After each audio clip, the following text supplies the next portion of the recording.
to kick off with our very first speaker, and we have Tony O'Sullivan from Keep Our NHS Public. Over to you, Tony. Thank you very much, and thanks for the invitation. So I was asked to speak about why keeping our NHS public must be at the core of solving the crisis in our NHS that the Tories have created. And I was going to start with the social determinants of health, which are at the heart of injustice and inequity. And the WHO lists these, so I'm just going to go through them. Education, early child development, income and social protection, unemployment and job insecurity, food insecurity, housing, power, basic amenities, the environment, social inclusion and non-discrimination, and structural conflict, war, displacement, and refugees. And finally, access to affordable health services of decent quality. Now, it's very obvious listing those that every single one of those have been seriously undermined over the last 13 years of austerity. But the last of these, affordable health services of decent quality, for me is the last line of defence, the lifeline for low-paid, unemployed, single parents, the poorest, the most disadvantaged of our society. The dual decisions to try to break the NHS model of universal access, free at the point of use, have been twofold: to defund NHS and indeed social care to the level of, at the moment, if we were funded to a comparable level of France and Germany, we would be having 40 to 70 billion pounds every year over the last 10 years. And that is why the NHS is in such a parlous state. And secondly, to introduce the private sector in that defunded, weakened state that the NHS is in. Now, they've already done that for social care. 83% of social care provision for adults is in private hands. This compares to something like 25% for the NHS. Now, for me, that's two things. One is we're in danger, we're in the fight of our lives, as Jess has said. And the other is that we have not lost the NHS yet, and there's something really, really important to fight for. But the resulting damage of the last 13 years is something that's absolute tragedy and shameful and blood on the hands of the Tories. 335,000 excess deaths between 2012 and 2019 caused by austerity and before we were hit by COVID. Amongst the worst COVID level of deaths is the UK, despite being one of the richest nations in the world. So the level of deaths, 337 deaths per 100,000 of the population, compared with 260 in France, 209 in Germany, 180 in Ireland, and in New Zealand, 59. And with the extreme pressures on staff, on social care, the vacancies in health and in care, 500 people per week are now losing their lives avoidably from delays in the acute health system. And there's an international comparison by the OECD of avoidable deaths in countries across the world. And we are on a par with the USA amongst the worst of 88 deaths per 100,000 people that are avoidable each year. And that's the equivalent of 1,000 per week of avoidable deaths. And part of that picture is the fact that waiting lists have now hit 7.5 million people in England alone, and over 9 million in the 4 countries of the United Kingdom.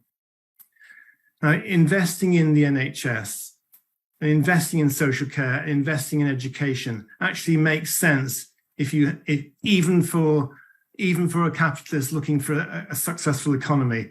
There's the effect called the fiscal multiplier, and investment in health repays the economy with a healthy population and a healthy economy at 3 to 4-fold. Social care, double, 2-fold. And education, of course, really critical, 8 to 9-fold. There's a clear value in having a healthy, educated and cared for economy that gives you health, well-being and a strong foundation.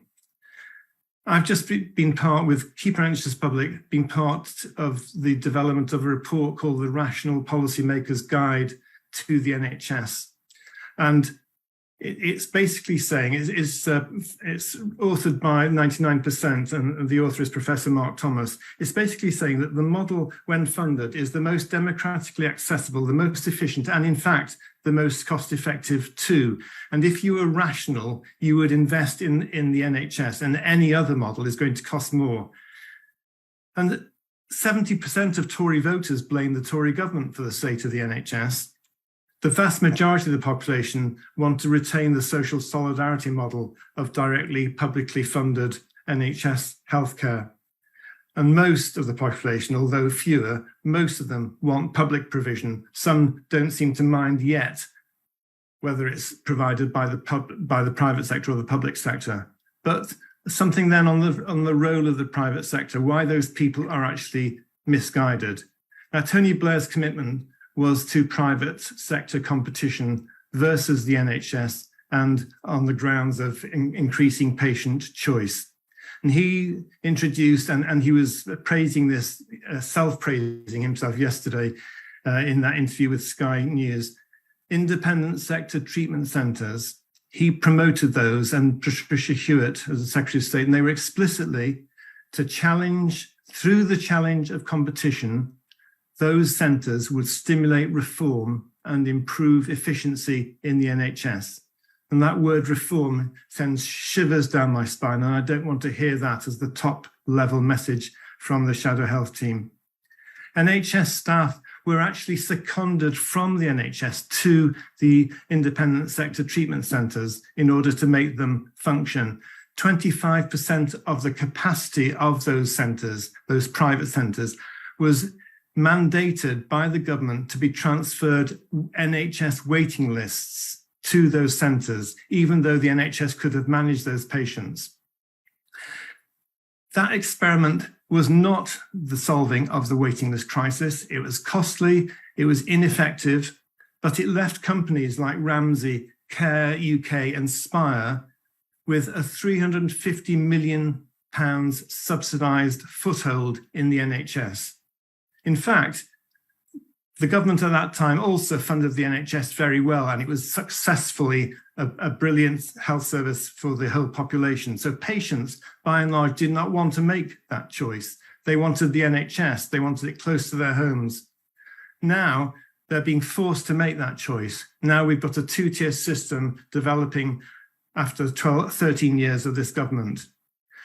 Can I just make one thing clear, and it's a message to the Shadow Health team. There is no spare capacity in the private sector that does not damage the NHS.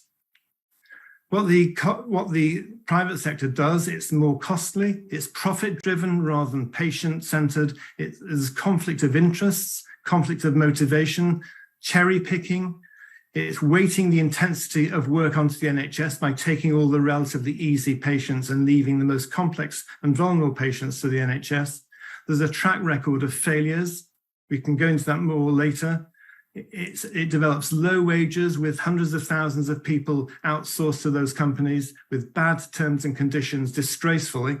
It takes staff from the NHS to staff the private sector, and it gives nothing back to the NHS or the universities for training. So to the Shadow front bench team, my messages are amongst the following. Please, can you catch up with the population? We want a publicly funded, publicly provided, publicly accountable NHS. Commit to the NHS. Commit to returning universal healthcare. And that means ending migrant charges for the over 1 million people who are refused access to the health services of the hospital and mental health. And stop the racist health surcharge levies that are now being used as dog whistles in funding of the public sector awards. Commit to insourcing back the excluded NHS workers. Commit to investing in its staff and paying them. Exchange the £2 or £3 billion a year that go into private agencies staffing the vacancies in the NHS and pay the public sector staff themselves so that they'll stop the hemorrhaging of them out of the health service, and commit to ending all clinical contracts going to the private sector and bring back other contracts as soon as possible at the expiry of those contracts. It's morally right, but it is also cheaper, it's safer, and it secures the future. And my last point is, please commit to ending the disgrace that is our social care system and put that also back into the public sector. Thank you. Thank you so much, Tony, for that incredible contribution. As you said, it's something that's really, really important that we fight for.